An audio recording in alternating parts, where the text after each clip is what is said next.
सभी संगत से प्रार्थना एक बार ठाकुर जी के साथ ही अंदर जाएं। जितना जहाँ पर इतना कष्ट दिया तो 1 मिनट में कोई बिगड़ने वाला नहीं है। तो 2 मिनट की बात है, फिर ठंडा का ही एहसास है। ठीक है, तो एक बार बाकी बिहारी नाम की जय करते हैं। बोले बाकी बिहारी लाल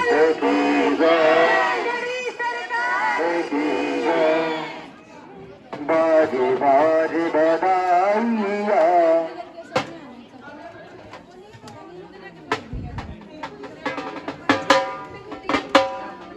बेटा तू इधर हो जा, थोड़ा जा मैंने तो मर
नाल हो जी, इधर नाल खड़े हो जाओ नाल।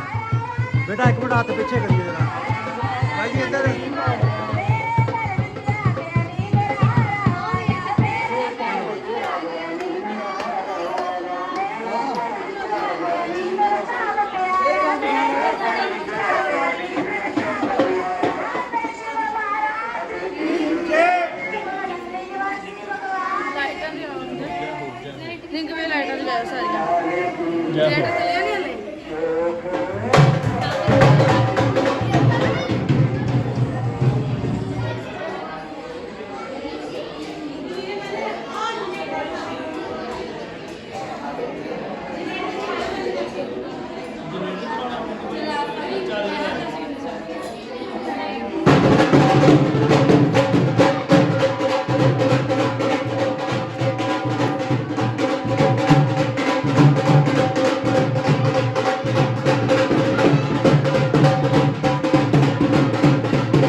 ਇੱਧਰ ਲਾ ਦਿਓ।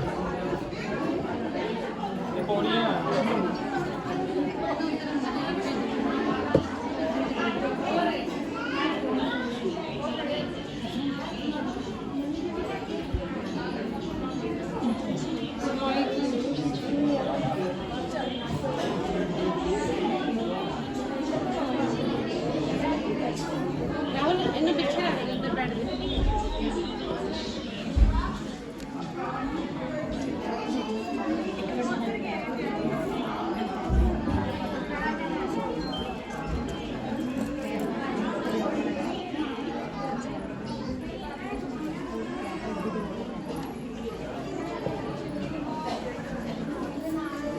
जनरेटर नहीं चलेगा कि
ਤੁਹਾਨੂੰ ਉੱਠਣਾ ਪੈਣਾ। ਇਹ ਖਾਲੀ ਇੰਨੀ ਕੁ ਜਗ੍ਹਾ ਖਾਲੀ ਕਰ ਦਿਓ, ਉੱਧਰ ਚੱਲ ਜਾਓ।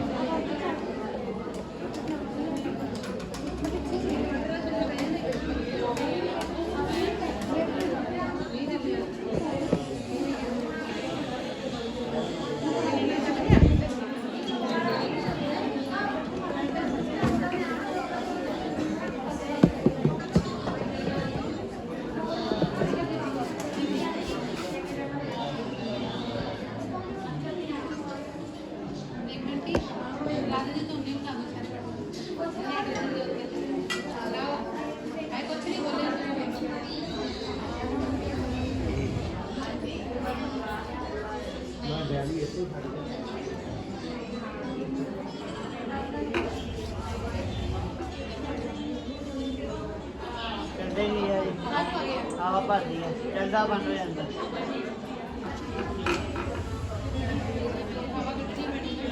हवा कट्टी दे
ਹੁਣ ਬਹਿਣਾ ਨਹੀਂ।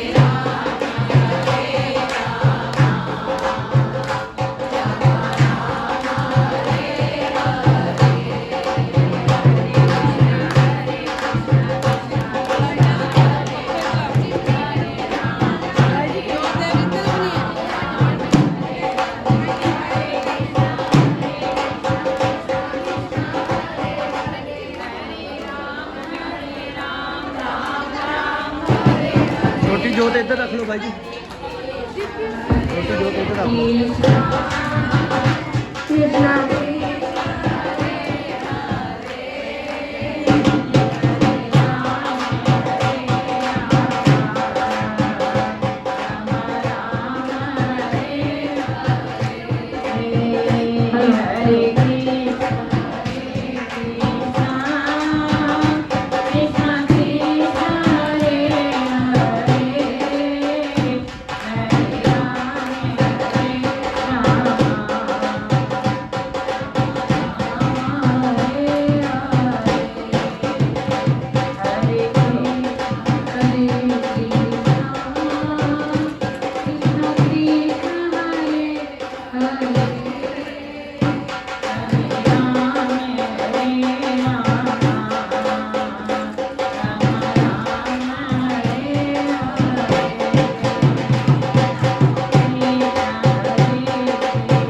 बोलो श्री गुरु महाराज की बोलो साचे दरबार की बोलो श्री नंदी निवासी भगवान की बोलो श्री स्वामी जी महाराज की बोलो श्री परमहंस जी महाराज की श्री बांके बिहारी लाल की जुगल जोड़ी सरकार की बोलो सियावर रामचंद्र महाराज की पवन सुत हनुमान की उमापति महादेव की बोलो गणपति राजे करी सदा हे माँ मेरी सतियाँ जोता वाली माता करी सदा।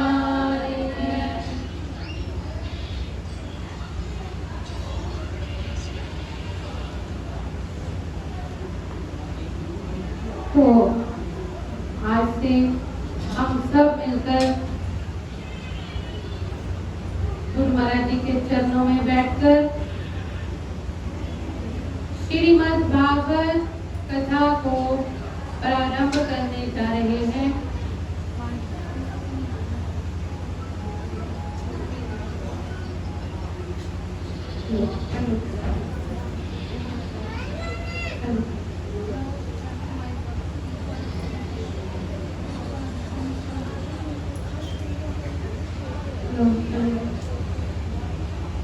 तो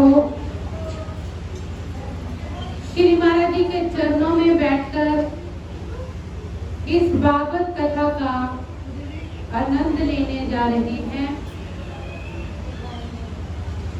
तो इस भागवत कथा में प्रवेश करने से पहले मेरी सबसे यही प्रार्थना है कि हम सब मिलकर प्रभु से प्रार्थना करेंगे, ऐ मेरे सतगुरु, ऐ मेरे दाता, हम सब नादान जीव, ना तेरी भक्ति जानो ना तेरी शक्ति जानो। मैं अधम नीच अपुनहारी इस कथा को श्रवण करने या कथन करने के योग्य तो नहीं हूँ, लेकिन आपने हम सबको इस काबिल समझा। ऐ मेरे दाता, आप सबका शुक्राना। और आपके चरणों में मेरी यही प्रार्थना है कि इस स्तर पर आकर जो भी मैं सुनूं उसको मन चित्त से धारण करने की कोशिश करूं और मेरे अंग संग साथ चलना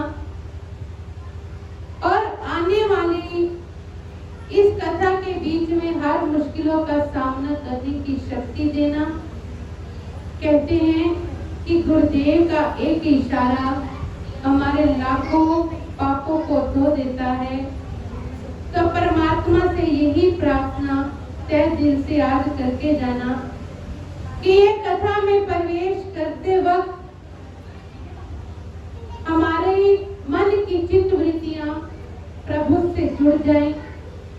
जैसे कि आप सबने पहले भी सुना है कि मन को एकाग्र करके रखना बहुत मुश्किल है।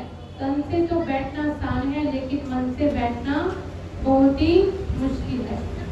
तो परमात्मा से यही प्रार्थना करनी है कि ऐ मेरे सतगुरु, ऐ मेरे दाता, मुझे कथा सुनने की, श्रवण करने की, कथन करने की एक शक्ति प्रदान करना कि मैं मन चित्त से आपके चरणों में बैठकर इस अमृत रूपी रस का रसपान करूं, ताकि इस कलयुग में रहते हुए हम जीवों को आप सबका सहारा मिल जाए।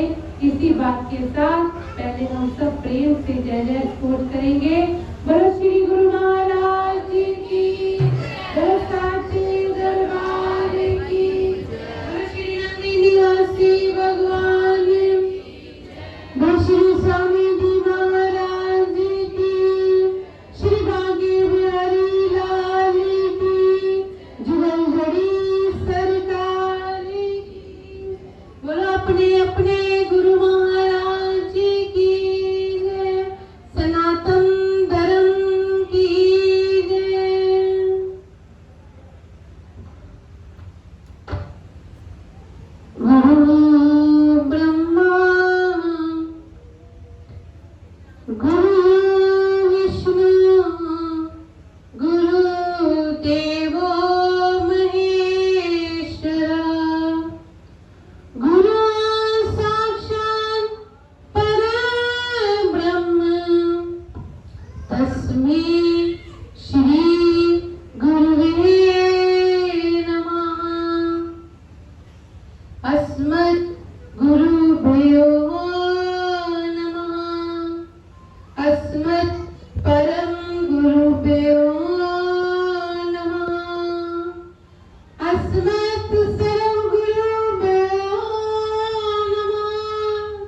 अस्मत् श्री राधा कृष्ण चरण कमलों भो नमः।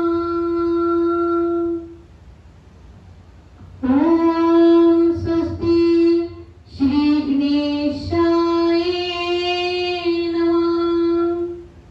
लंबोदरम परमंदर एकदंतम पीतांबरं त्रिनयनं परम पवित्रम उद्भाविकां करोज्ज्वलकाय कांतिनं श्री राधा कृष्ण चरण कमलों भूयो नमः। ओम सरस्वती मया दृष्ट्वा वीणा पुस्तक धारिणीं हंसवाणी समायुक्ता मां विद्यादान करेतु मे। ओम नारायणीं नमस्कृते नरं चैव नरोत्तमं देवी सरस्वती व्यासं ततो जयमुदीरये। मंगलम भगवान विष्णु मंगलम गरुड़ध्वज मंगलम यत्नो हरि मंगलम पुंडरीकाक्षाय मंगलम यत्नो हरि। सर्वमंगल मंगले शिवे सार्थ साधिके शरणस्य त्र्यंबके गौरी नारायणी नमोस्तुते। सर्वे भवन्तु सुखिनः सर्वे भवन्तु निरामया सर्वे भद्राणि पश्यन्तु मां कश्चित् दुःखभाग् भवेत्। जयतु जयतु देवो देवी नन्दनयोगो जयतु जयतु कृष्ण दर्शनं वंशप्रदूपे जयतु जयतु मीर श्यामले कोमलंगलम जयतु जयतु पृथ्वी भारनाशो मुकुंदे रामाय रामभद्राय रामचंद्राय वेदसे रघुनाथाय नाथाय सीताय पते नमो नमः। आइए हनुमंत विराजिए कथा करो मति अनुसार प्रेम सहित गांधी धरो पधारिए पवन कुमार। जय जय श्री राधा रमन जय जय नवल किशोर जय जय गोपी चितचोर जय जय माखन चोर। राधा मेरी स्वामिनी मेरा दीदी तेरी दास जन्म जन्म विधि जिए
में प्रवेश करने से पहले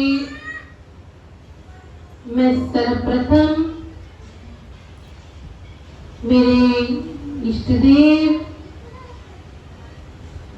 सबके दिलों के राजा, जिनका कण कण में वास है, जिनके इशारे पर खुद कुदरत भी काम करती है, ऐसे मेरे प्रभु श्री नंदी निवासी भगवान जी को टेरे वाले हापू बाबा जी के संग मेरा कोटि कोटि नमस्कार है। मेरे दयालु, मेरे कृपालु, दया निधान, सब पर रहमत बरसाने वाले, जिनके दर पर आया सवाली कभी खाली नहीं लौटता, ना आज तक लौटा है न लौटाया है, ऐसे मेरे रूहानियत के शहंशाह श्री स्वामी जी महाराज जी के चरणों में इस दासी का कोटि कोटि नमन, कोटि कोटि नमन। जैसे आसमान में सूर्य और चंद्रमा जैसे देवता हमें धरती पर रोशनी देते हैं, ऐसे ही मेरे परम गुरुदेव की नगरी में रहने वाले श्री महाराज जी और श्री बाबा जी महाराज जी को, जो हम सब के जीवन में अंधकार को मिटाकर हमारे जीवन में प्रकाश भर देते हैं, जिन्होंने मुझे उंगली पकड़कर इस धर्म के रास्ते पर चलना सिखाया, जो हमेशा मेरी हिम्मत बनकर मेरे साथ चलते हैं, ऐसे मेरे गुरुदेव श्री महाराज जी और बाबा जी महाराज जी को मेरा कोटि कोटि नमन। इस आश्रम में मेरे गुरुदेव के प्यारे प्यारे शिष्य श्री महात्मा जी और श्री भाई जी, जो हमेशा मेरे साथ व्यास पीठ पर बैठकर साथ रहने वाले और गुप्त रूप से इस बच्ची का साथ देने वाले और दरबार के कार्य को चलाने वाले मेरे परम हितैषी श्री महात्मा जी और श्री भाई जी को दासी की तरफ से कोटि कोटि नमस्कार है। हे करुणा सिंधु, हे दया निधान, परम अखिलेश्वर, परम आराध्य, परम घनश्याम श्री पांके बिहारी लाल जी,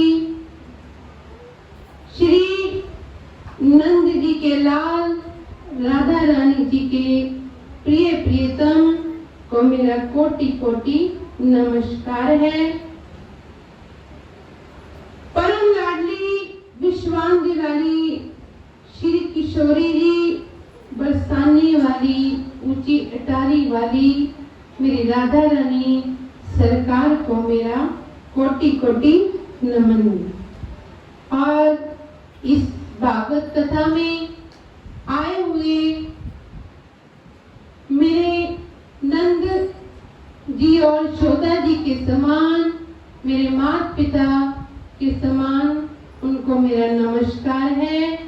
और जो गोपी ग्वालों के जैसे मेरे भाई बहने हैं, उनको भी मेरा नमस्कार है। और छोटे मोटे जो नन्हे मुन्ने कन्हैया के रूप में आए हुए बाल सब लोग को मेरा कोटि कोटि नमस्कार है। इस व्यास पीठ के रचयिता श्री व्यास जी को मेरा कोटि कोटि नमस्कार। और इस कथा को सुनाने वाले श्री सुखदेव जी महाराज जी को मेरा कोटि कोटि नमस्कार। श्रीमद् भागवत महापुराण को मेरा कोटि कोटि नमस्कार नमस्कार। आज हम भागवत कथा में प्रवेश करने जा रहे हैं। इस व्यास पीठ पर बैठकर कथा में कहने में अगर इस दासी से कोई अपशब्द कह भी जाए तो क्षमा याचना करना। और मेरी सरस्वती माता जी को, जो वीणा और वाणी के साथ ज्ञान की देवी है, उनको मेरा नमस्कार है और उनके चरणों में मेरी प्रार्थना है कि इस दासी की वाणी में निवास करना और ज्ञान के द्वारा हम जीवों के आए हुए अंधकार को दूर कर देना। और अगर इस दासी द्वारा वचनों में कहीं कहने में कोई त्रुटि हो तो मुझे क्षमा याचना करना। अगर कुछ साथ लगा हो, अच्छा लगा हो तो साथ ले जाना। अगर कुछ आपको बुरा लगा हो तो यहीं पर ही छोड़ जाना और हमको बता कर जाना, ताकि इस दासी को अनजान है, ये कथा कहने के काबिल तो नहीं है, ना तो इस व्यासपीठ पे बैठने के काबिल है, फिर भी मेरे गुरुदेव की कृपा है जो हम सबको फिर से बार बार मौका देते हैं, हम सबको मन की मैल धोने के लिए। जैसे कहते हैं कि अगर कहीं कपड़े हमारे गंदे हो जाते हैं तो धोबी के पास कपड़े धोने के लिए भेज देते हैं। अगर कहीं गाड़ी खराब हो जाए तो सर्विस करने के लिए उसको कंपनी में भेज दिया जाता है। तो मन की गाड़ी अगर बिगड़ जाए, अगर मन की मैल दूर है, वो उसको धोने के लिए भगवान ने एक सत्संग रूपी, जो हम सबको एक सत्संग में आने का एक कीर्तन रूपी साबुन दिया है। जो संकीर्तन करते हैं तो हमारे मन की मैल धुल जाती है, जिससे हमारे मन की शुद्ध चित्त वृत्तियां बन जाती हैं और जिसके चित्त वृत्तियां शुद्ध होने से हमें भागवत कथा का जो है आनंद फिर आने लगता है।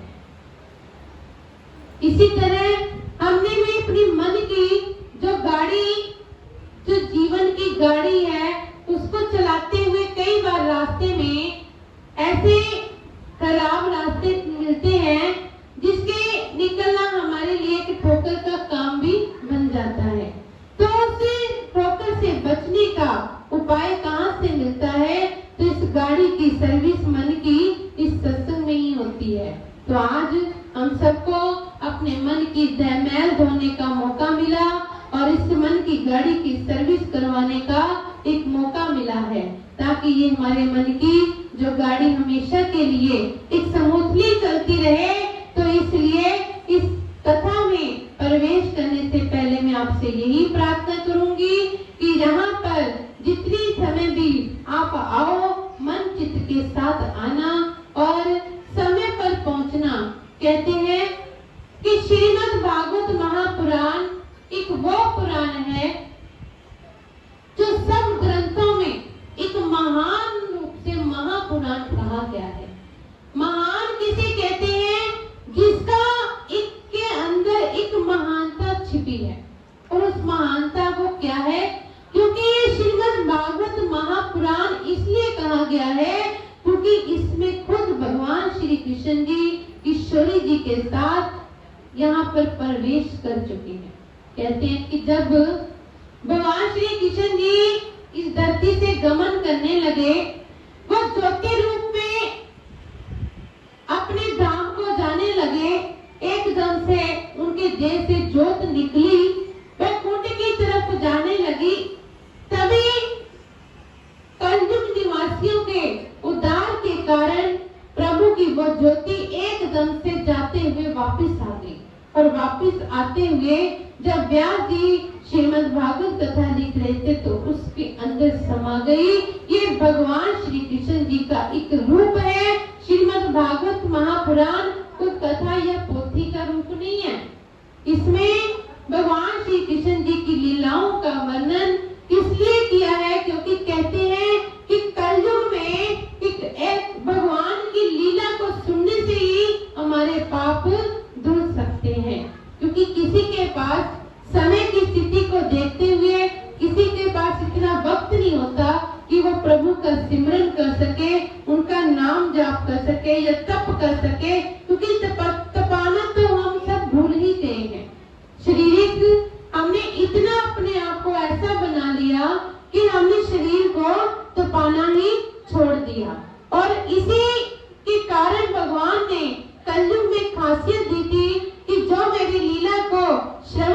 करेगा या कथन करेगा तो उसका मैं उद्धार करूंगा। तो आज हम सबके उद्धार के लिए भगवान श्री कृष्ण जी युगल जोड़ी सरकार के साथ हम सबके बीच विराजमान है।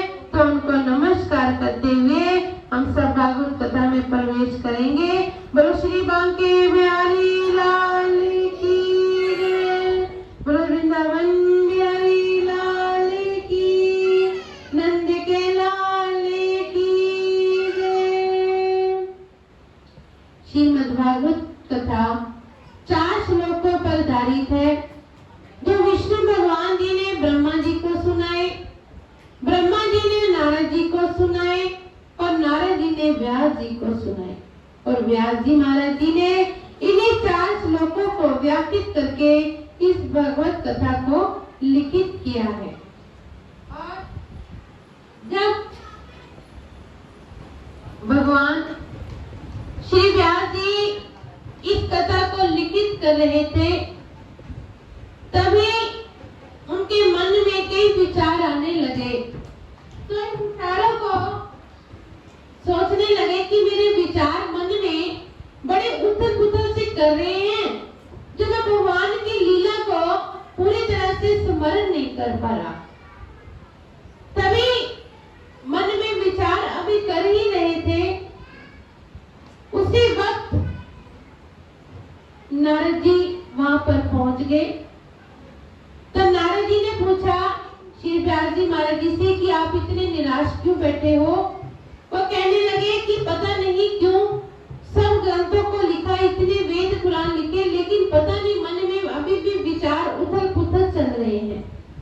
तो नारद जी ने श्री व्यास जी महाराज जी को कहा कि श्री व्यास जी, आप सब इस पुराणों में से जितने भी आपने पुराण लिखे हैं और इन पुराणों में कहीं भी भगवान की लीलाओं का वर्णन नहीं है। जहाँ पर भगवान की लीला का वर्णन ना हो वहाँ पर आनंद आ ही नहीं सकता। तो उस आनंद को लेने के लिए आपको भगवान की लीला का वर्णन करना पड़ेगा। तभी से व्यास जी महाराज जी ने भगवान की लीला का वर्णन करने लगे। इसलिए कहा गया है कि श्री मद् भागवत महापुराण को मन चित्त वृत्तियों के शुद्ध मन से सुनना। और शुद्ध मन हमारा कैसे होता है? सात्विक विचारों से, सात्विक भोजन से।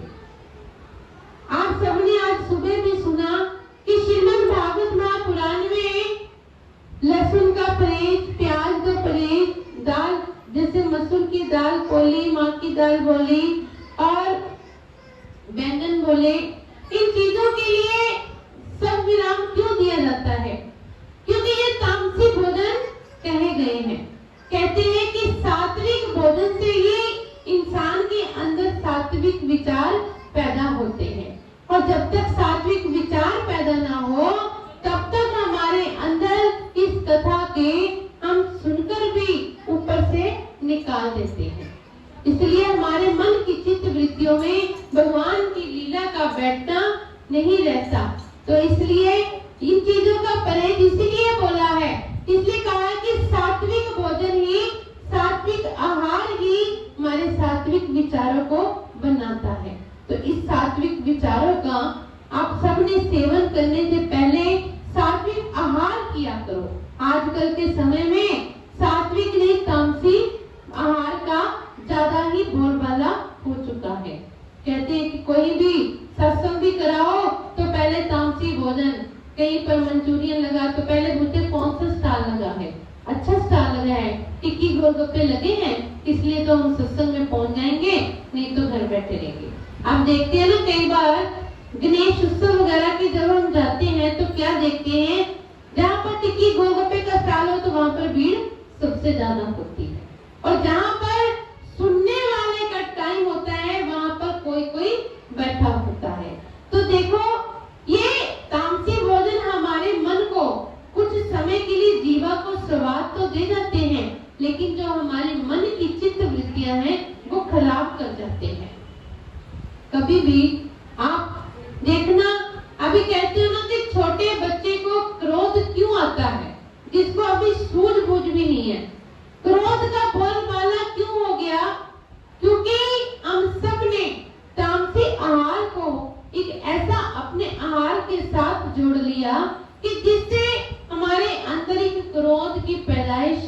होनी शुरू हो गई। इसलिए हमें संत महापुरुष बार बार यही कहते हैं, जब भी करो तो सात्विक आहार किया करो, ताकि सात्विक विचारों के साथ हम इस कथा को दिल में बिठा सके। और दिल में इसलिए नहीं बैठते, कई बार आपने सत्संग सुना, कई बार आपने विचार किए, लेकिन अभी भी आप खाली की खाली क्यों है? अभी तक भी आपके अंदर प्रभु के प्रति प्रेम क्यों नहीं पैदा होता?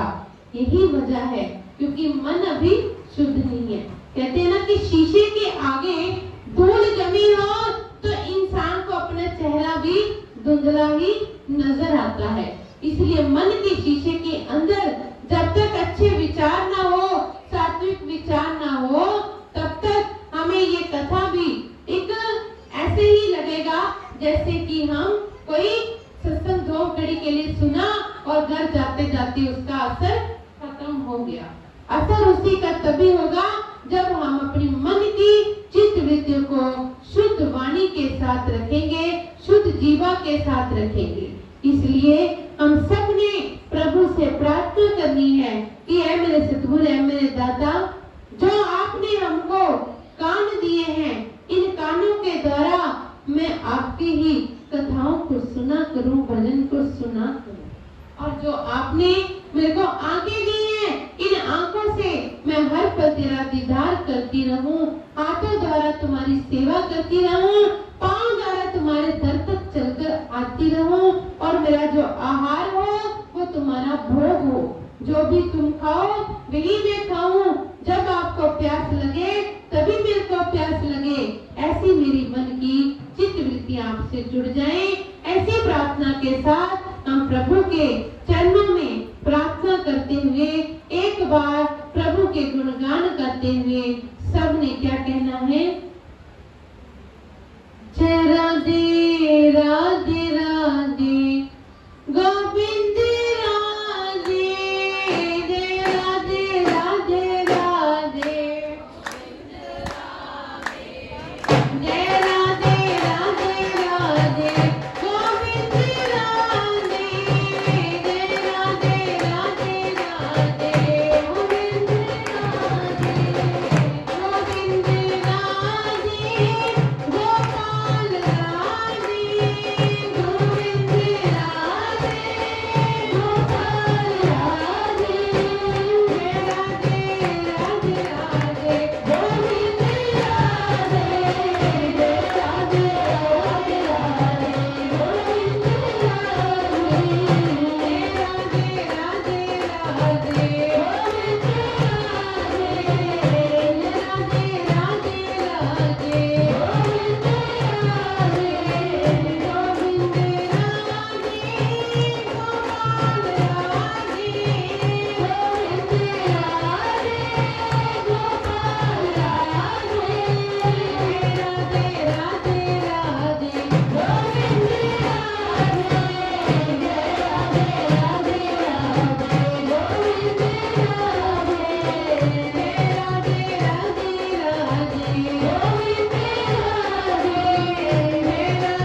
सूत पुराणिक शिष्य वेद व्यास जी से कहा कि तुम कोई कथा लीला परमेश्वर की ऐसी वर्णन करो जिसमें भक्ति ज्ञान और वैराग्य अधिक हो।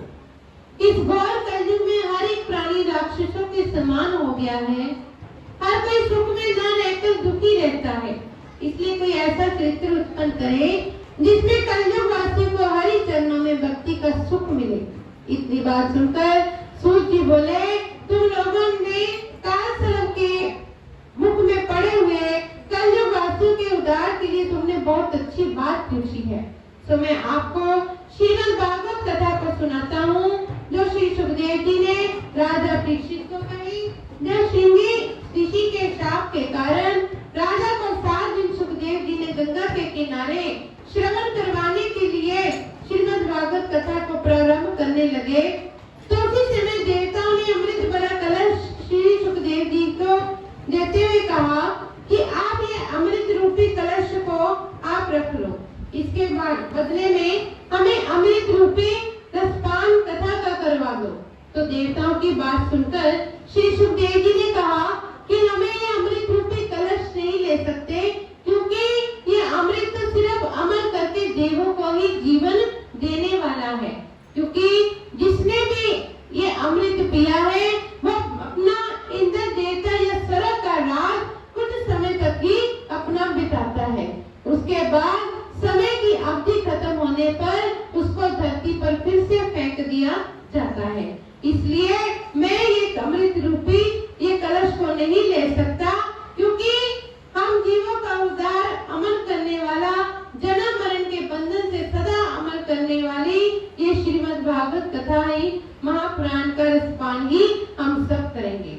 इसलिए ये अमृत रूपी कलश की बजाय हम कथा के ही रसपान करेंगे। ये बात सुनकर सभी देवता वापिस कलश लेकर स्वर्ग को चले गए। सूत जी ने कहा कि यही कथा सुनाई। शौनकादिक ऋषियों ने नारद जी मुनि जी को यह कथा सुनाई थी। सूत जी की बात सुनकर ऋषियों ने पूछा कि नारद जी तो एक क्षण से ज्यादा किसी एक स्थान पर ठहर ही नहीं सकते, तो नारद जी ने 7 दिन तक एक बार एक जगह पर रुककर ये कथा कैसे श्रवण की, ये सब हाल हमें सुनाइए।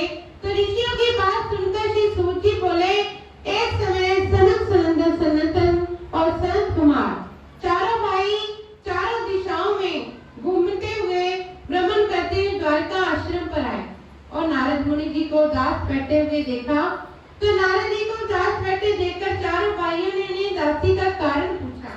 तो नारद जी ने सर्वप्रथम उन्हें प्रणाम करते हुए कहा कि मैं जब सब तीर्थों काशी, गोदावरी, गियादी आदि सभी तीर्थों पर भ्रमण कर रहा था, तो देखा कि सभी संसार के जीवों पर कलयुग ने माया का ऐसा जाल बिछा रखा है कि सभी लोग सत्य, दया, करुणा, जप, तप और दान आदि को छोड़कर सत्य, प्रेम और दुख अत्याचार की ओर बढ़ रहे हैं।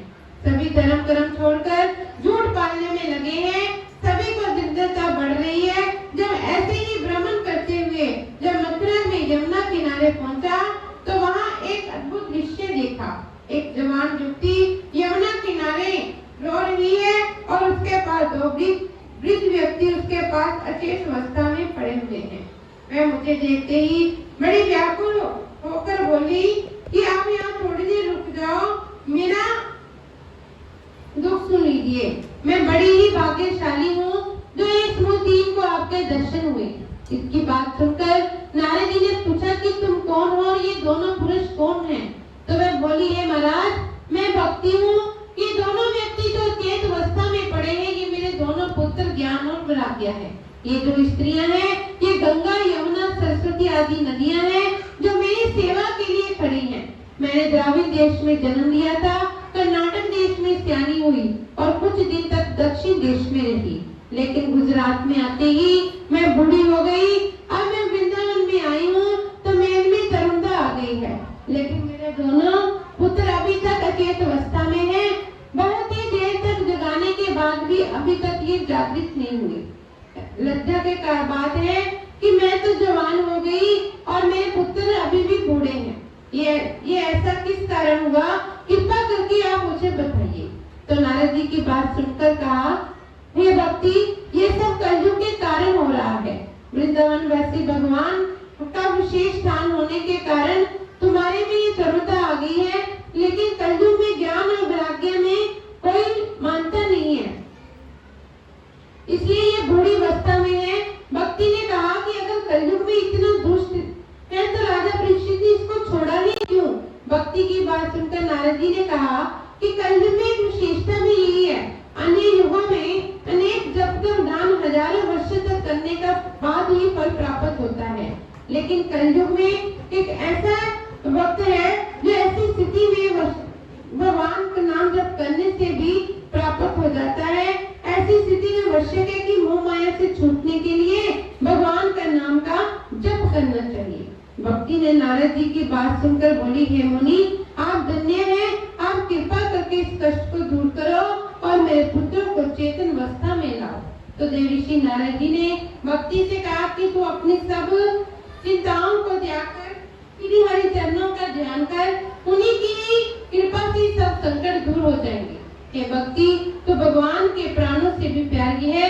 जहाँ पर तुम्हारा स्थान होता है वहाँ प्रभु स्वयं रक्षा करते हैं, इसी से तू सर्वश्रेष्ठ है। नारद जी ने इस बात को सुनकर भक्ति से कहा, स्वयं रक्षा करते इसी से तू सर्वश्रेष्ठ है। नारद जी ने बात सुनकर भक्ति से कहा कि मुनि जी, आपको साष्टांग प्रणाम करती हूँ, आप मेरे कष्ट को दूर कीजिए, मेरे पुत्रों को चेतन अवस्था में लाए। भक्ति के बार बार ग्रह करने पर नारद जी ने उन दोनों को बहुत देर तक जगाया, लेकिन वो ना उठे। यह देखकर नारद जी ने एक मंत्रों का उच्चारण करते हुए गीता का पाठ सुनाया, तो थोड़ी देर आँख खोलकर कमजोरी की अवस्था के कारण फिर से वो चेत हो गए। तभी आकाशवाणी हुई, उन्हें सत्संग द्वारा जागृत किया जाए। तो उन्होंने सत्संग सुनाने पर भी बिना उन्हें सत्संग सुनाओ, ये बिना सत्संग के नहीं उठेंगे, इन्हें तुम सत्संग द्वारा जगाने के लिए किसी साधु पुरुष की खोज करो। नारद जी ने कहा, उसी आकाशवाणी को सुनकर मैं यहाँ साधु पुरुषों को खोजते हुए यहाँ पर आ पहुँचा हूँ। अभी तक कोई सर्वश्रेष्ठ साधु नहीं मिला, इसलिए यहाँ अभी तक उदास बैठा हूँ। नारद जी की बात सुनकर शरद कुमार जी ने कहा, हे नारद, भगवान के जितने भी भक्त हैं उनमें से तुम सबसे उत्तम हो, तुम ही भक्ति का दुख दूर कर सकते हो, इसलिए तुम सत्संग के रूप में श्रीमद् भागवत कथा का श्रवण कराओ।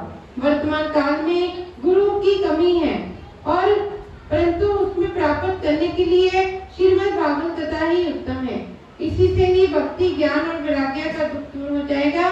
जो कोई इसे मन चित्त से ध्यान से लगाकर सुनाता है और शीघ्र ही मार्ग शरण में जाता है। यही कथा श्री नारायण जी ने चरण कमलों में प्रेम बढ़ाने वाली है। तो नारायण जी ने कहा कि आप कृपा करके बताइए, ये कथा कब और कहाँ और कितने दिनों में करनी चाहिए। तो सनत कुमार जी ने बताया, हे मुनि जी, आप ये कथा ज्ञान, वैराग्य और भक्ति को साथ लेकर हरिद्वार के गंगा के तट पर कहो। ये कथा का फल साप्ताहिक विधि से ही सर्वश्रेष्ठ माना गया है, इसलिए तुम ज्ञान यज्ञ रचाकर सत्य नारायण विधि का कथा का प्रारंभ करो। नारद जी ने कहा कि आपके बिना ये यज्ञ संपूर्ण ना होगा, इसलिए आप सब मिलकर इस यज्ञ को रचें। नारद जी की बात मानकर चारों भाई नारद जी सहित वहीं पर इकट्ठे हो गए और कथा श्रवण करने के लिए एकत्रित हो गए। इसमें अतिरिक्त गंगा, यमुना, सरस्वती आदि बहुत सारी नदियां, इसके पास देवी देवता, गंधर्व, किन्नर, यक्ष और बहुत सारे प्राणी वहां पर आ पहुंचे। सरस से सभी देवता भी गण भी अपने विमानों से उस सभा पर आ पहुंचे। तो उस समय सनत कुमार जी ने नारद जी से कहा कि अब हम आपको श्रीमद् भागवत कथा को सुनाते हैं, जो श्री सुखदेव जी ने राजा परीक्षित को सुनाई।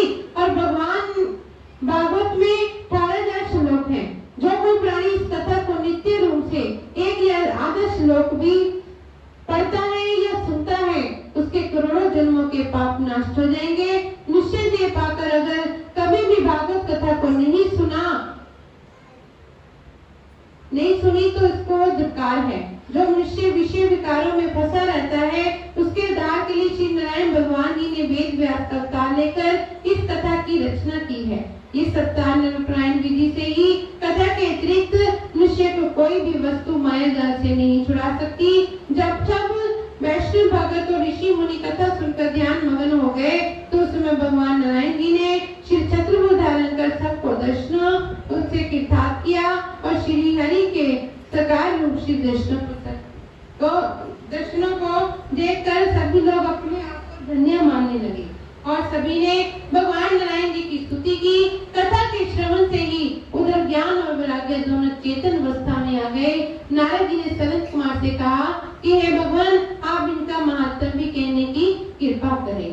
कहते हैं कि जब नारद जी ने उन दोनों को कथा सुनाई ज्ञान और वैराग्य को, तो चेतन अवस्था आ गई।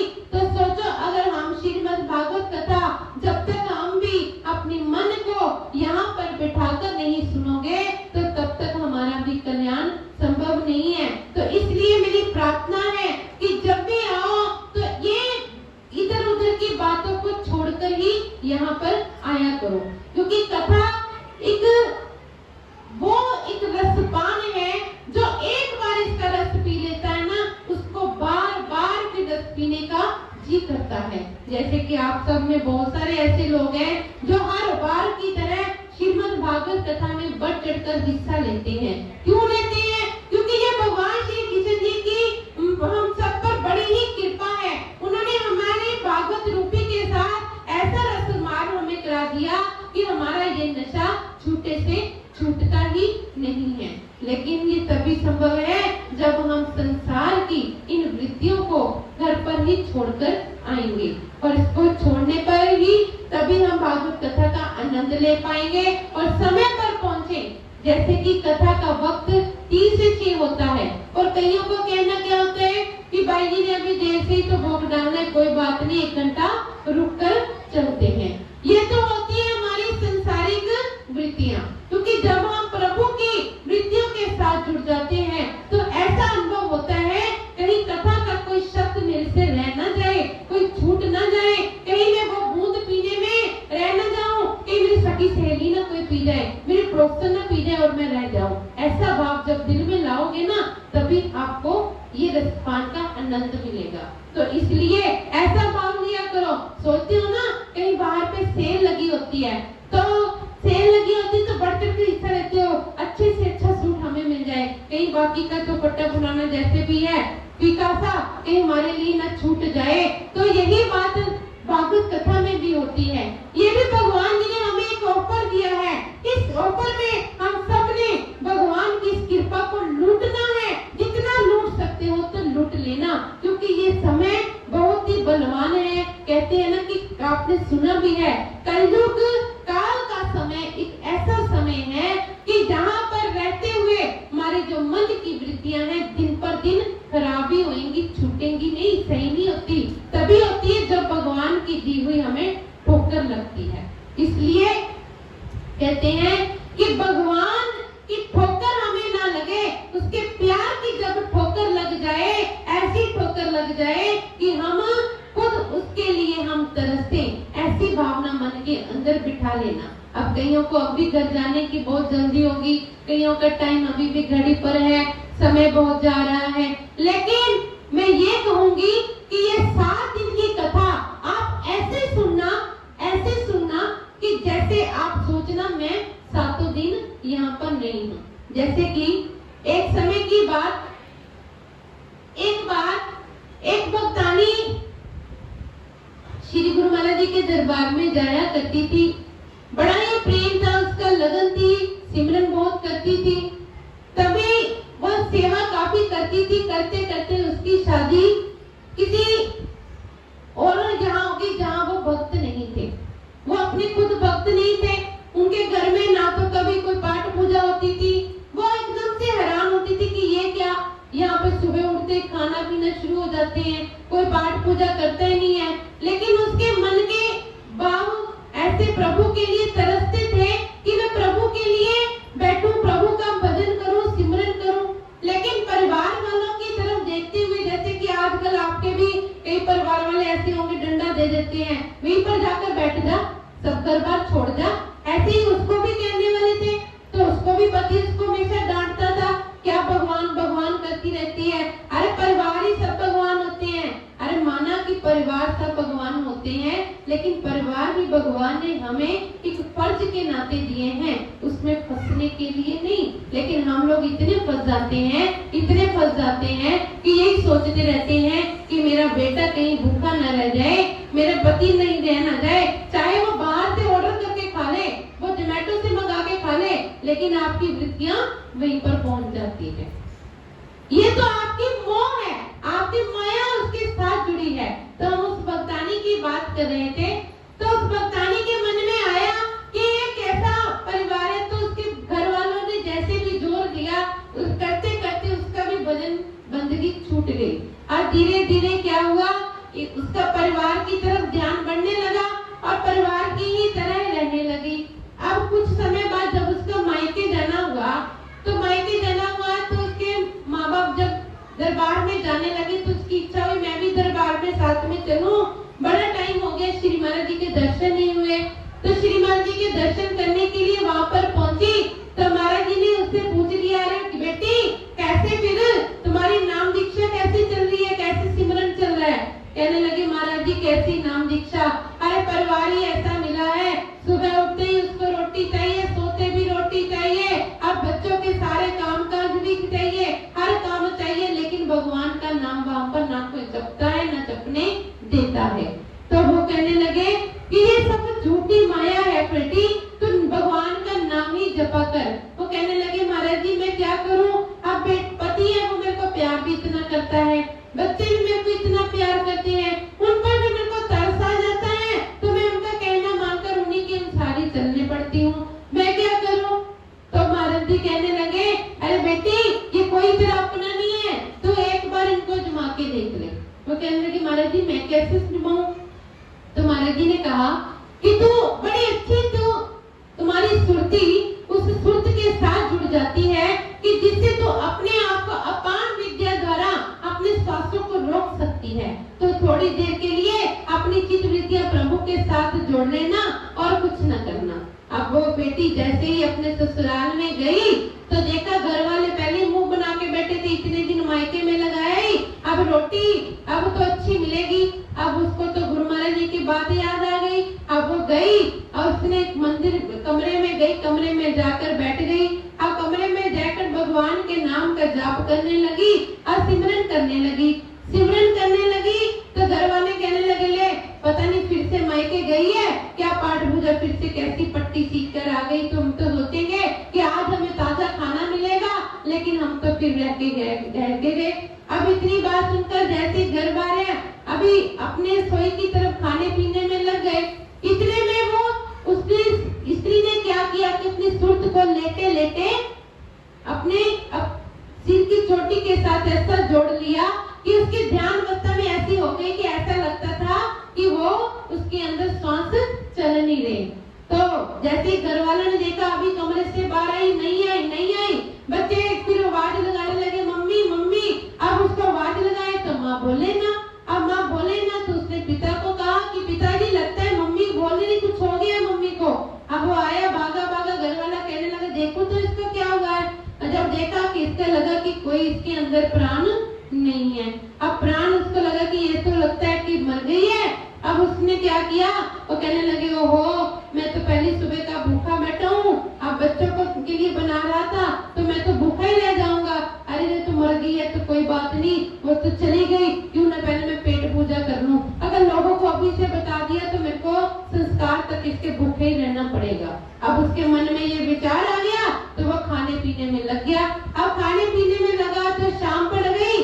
अब शाम पड़ गई तो कहने लगा अच्छा अब मैं कहूँ तो रात पड़ गई, सारी रात मेरे को जागना पड़ेगा, सारे रिश्तेदार यहाँ पर आसपास बैठ जाएंगे। ऐसा करता हूँ, अब लेटी तो पड़ी है अंदर, मरी तो पड़ी है, सुबह ही सबको खबर करूंगा। अब ये बात सोचकर सुबह होने का इंतजार करने लगा, खुद सोच में सो गया। अब वो जो थी औरत सब कुछ देख रही थी, मैं सोची थी कि उसको लग रहा था कि मेरा पति मेरे को बहुत प्यार कर रहा है, बच्चे मेरे को प्यार करते हैं, लेकिन ये तो सब झूठ है। बच्चे अपने मोबाइलों में लगे हुए हैं, टीवी पे लगे हुए हैं, उनको कोई फिक्र ही नहीं है, माँ मरी पड़ी है। अब पति भी अपना सोच रहा है, उसको भी अपना खाना पीना सोना आ रहा है। सच में मेरी भगवान ने आंखें खोल दी हैं। तो इसलिए आप भी, मेरी यही प्रार्थना है, जब उसकी आंखें खुल गई कि यहाँ दुनिया में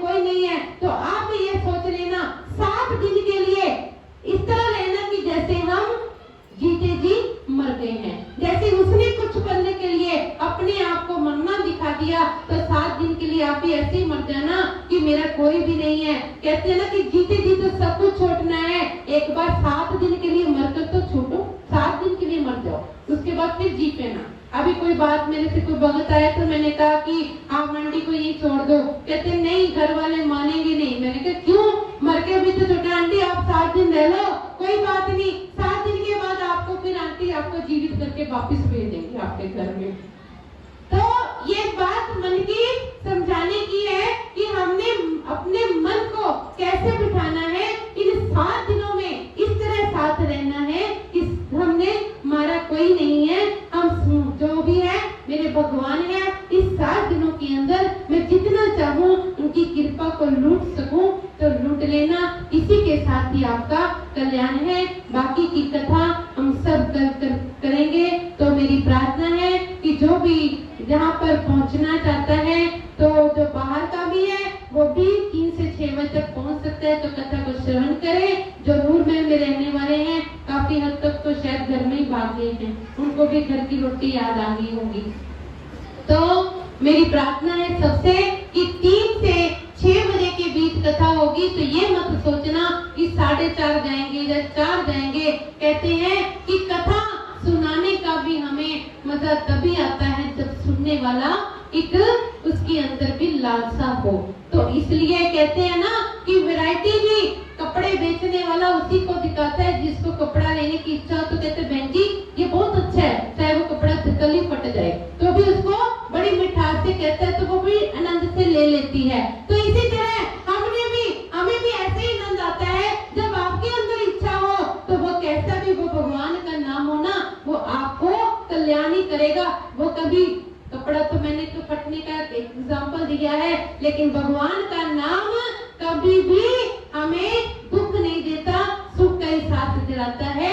तो सुख का एहसास लेने का हमको मौका मिला है, अपने मन की मेहनत होने का, जो जन्मों की इकट्ठी कर पड़ी है, जो 1 साल हो गया हमने भागवत कथा में पिछली बार धोई थी, अब फिर से इकट्ठी कर ली है वो मैल। तो उस मैल को धोने के लिए रोज साबुन लगाने के लिए यहाँ पर समय पहुँचना।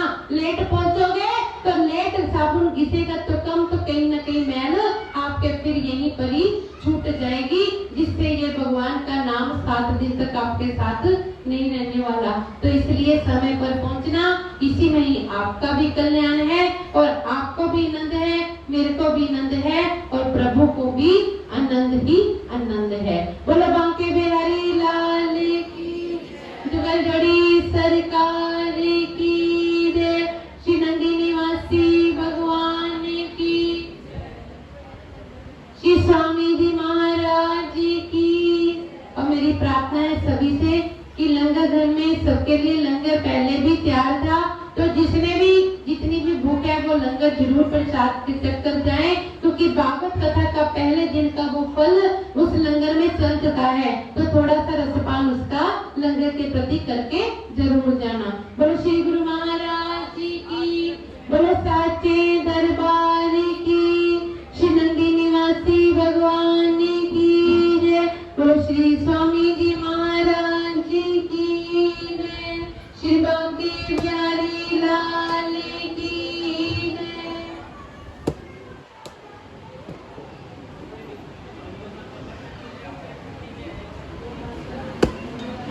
चुन्नी इसे रख के जाऊंगा।